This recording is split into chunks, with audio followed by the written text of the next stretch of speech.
The Pacific Ocean during World War II was not just a battlefield. It was an endless black void stretching thousands of miles in every direction.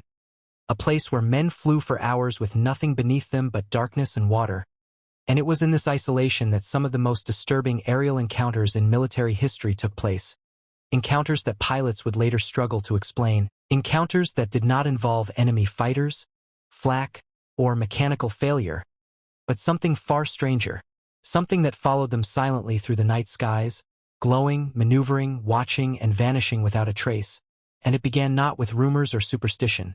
but with trained airmen from the United States Army Air Forces and Naval Aviation units who were flying long-range patrols, bombing runs, and night missions across the Pacific Theater. Men who had survived dogfights, engine fires, and combat stress. Men whose lives depended on accurate observation and discipline. And yet they all began reporting the same impossible thing.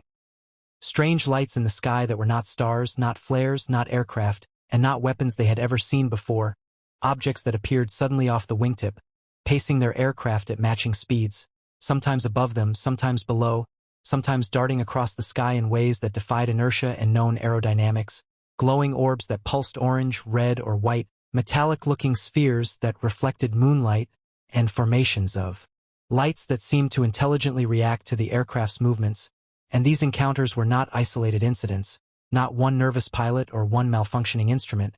but repeated reports coming from different squadrons, different islands, different altitudes, and different missions, stretching from the Solomon Islands to the Philippines, from night bomber crews to reconnaissance pilots, all describing the same unnerving presence. And what made these encounters even more disturbing was the complete absence of hostility.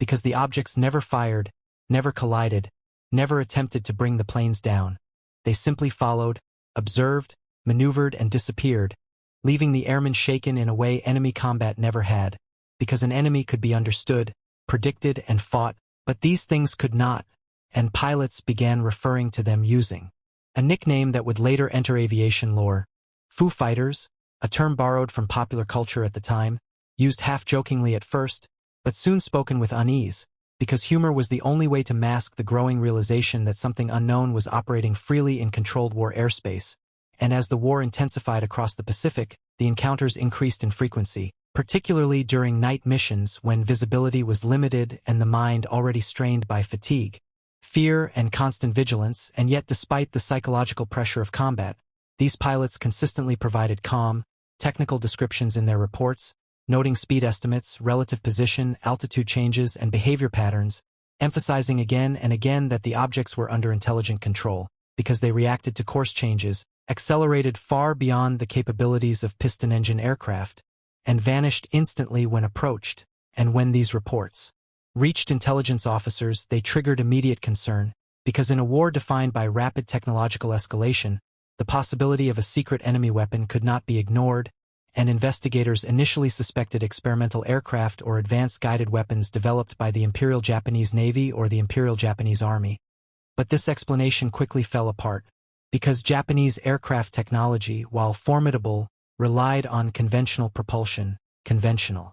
aerodynamics, and conventional weapon systems, none of which matched the reported performance of the Foo Fighters, which displayed instantaneous acceleration, silent flight, tight turns at high speed, and the ability to hover or remain stationary relative to a moving aircraft, all while emitting a steady glow rather than exhaust flames. And furthermore, post-war intelligence assessments and captured documents revealed no Japanese program even remotely resembling such technology.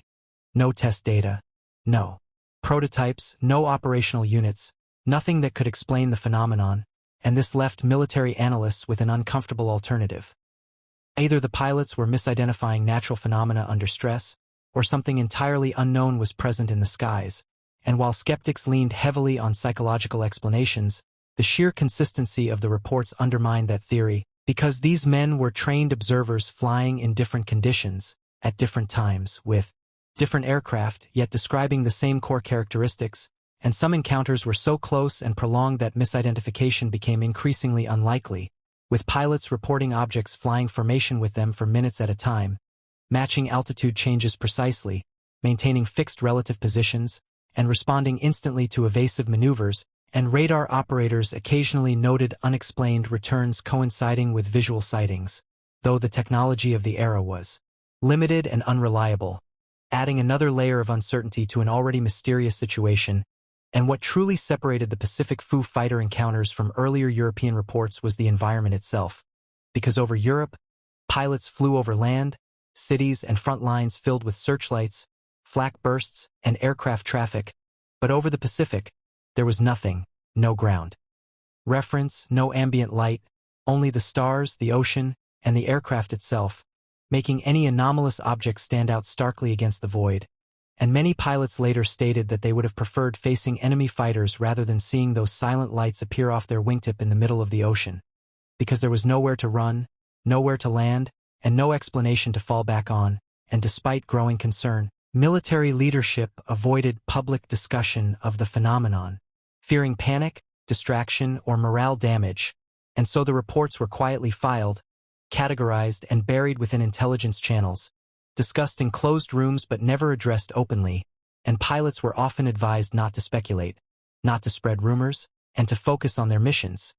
Yet the encounters continued, following aircraft across hundreds of miles, appearing at altitudes from low-level patrols to high-altitude bombing runs, sometimes appearing singly, sometimes in groups, sometimes approaching head-on before veering away at the last moment, and always leaving behind the same unanswered question.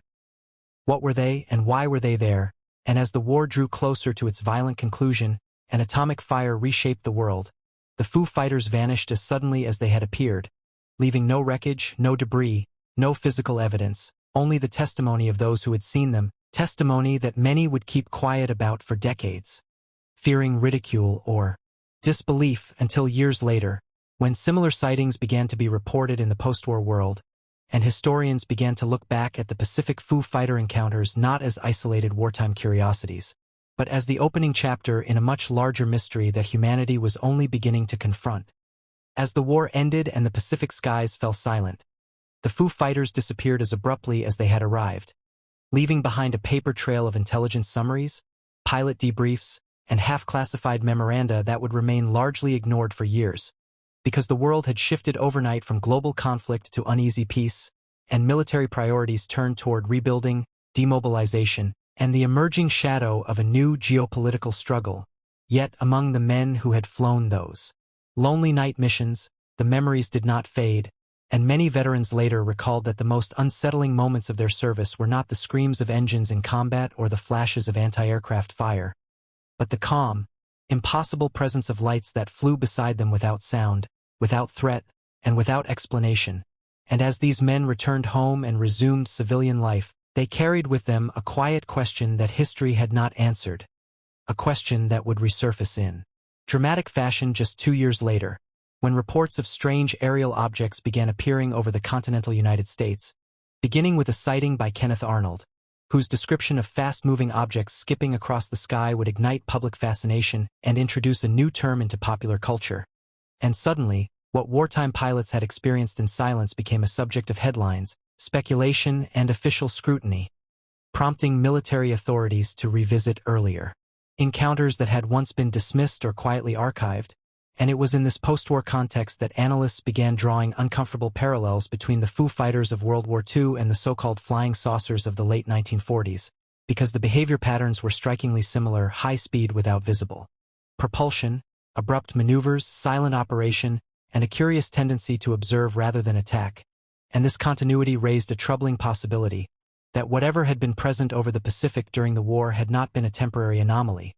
but part of a phenomenon that transcended conflict, geography, and era. And in response to mounting public pressure and internal concern, the United States military initiated formal investigations, eventually culminating in long-running programs, such as Project Blue Book, which sought to catalog, analyze, and explain unidentified aerial phenomena.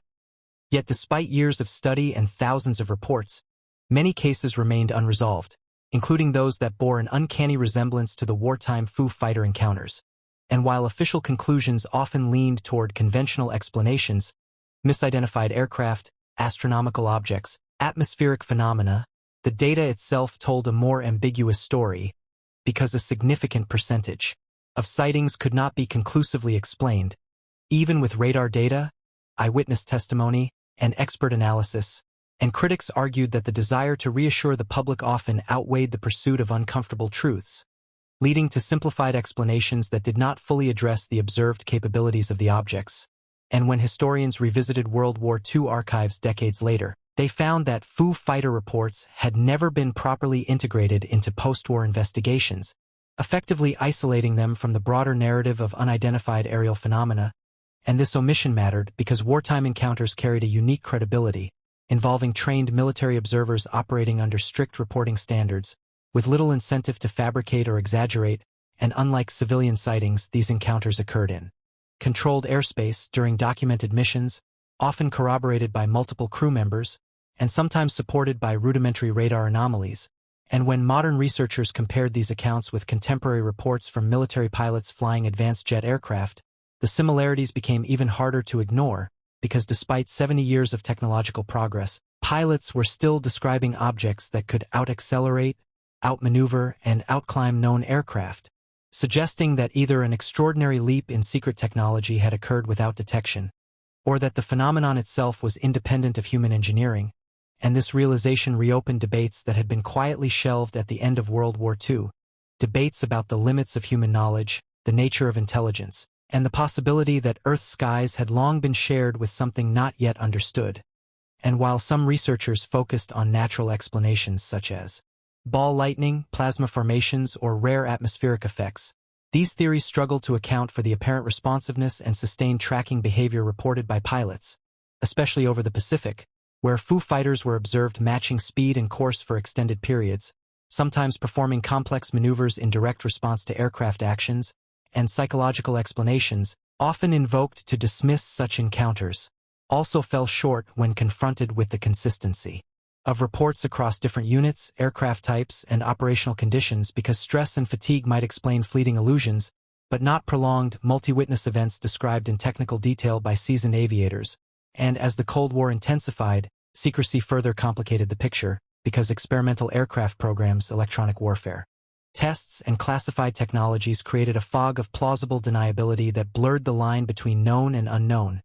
allowing unresolved cases to be quietly attributed to advanced projects without providing evidence. And yet even within classified circles, there was acknowledgement that some encounters did not fit any known program, domestic or foreign, and this internal uncertainty mirrored the confusion of World War II intelligence officers who had faced Foo Fighter reports without the tools or framework to properly investigate them.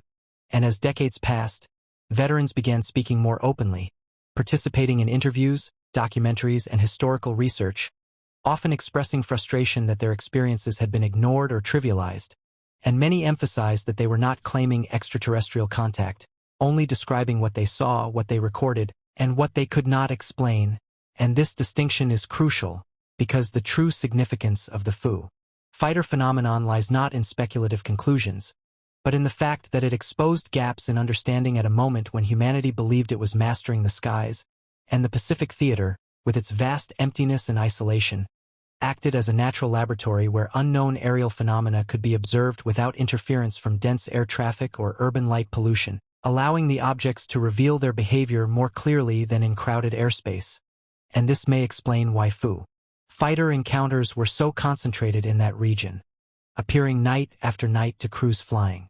over endless water. And when viewed through this lens, the disappearance of Foo Fighters after the war becomes as intriguing as their appearance, because if they were natural phenomena, why did reports diminish so sharply? And if they were technological, why were they never seen again in the same form? And these unanswered questions continue to haunt historians and researchers, because they suggest intentionality, timing, and selectivity, qualities that resist simple explanation. And today, as governments around the world acknowledge the existence of unidentified aerial phenomena and release declassified footage and reports, the Foo Fighters of World War II are being reevaluated not as relics of superstition or wartime stress, but as some of the earliest documented encounters between modern military aviation and a phenomenon that remains undefined. And their story serves as a reminder that even in an age of advanced sensors, satellites, and data analysis, the skies can still surprise us, and that history often contains warnings we only understand in hindsight, because the men who flew over the Pacific in the 1940s were not chasing mysteries, they were trying to survive a war, yet in doing so, they became unwilling witnesses to something that challenged their understanding of reality. and perhaps still challenges ours, because whether the Foo Fighters were an unknown natural process, a misunderstood technological artifact, or evidence of something beyond current scientific frameworks, their presence during one of humanity's most destructive conflicts suggests that the story of the skies is far from complete, and that long before the world looked up in curiosity, trained airmen were already asking the same question in fear and wonder, alone over the dark Pacific. Who else is up here with us?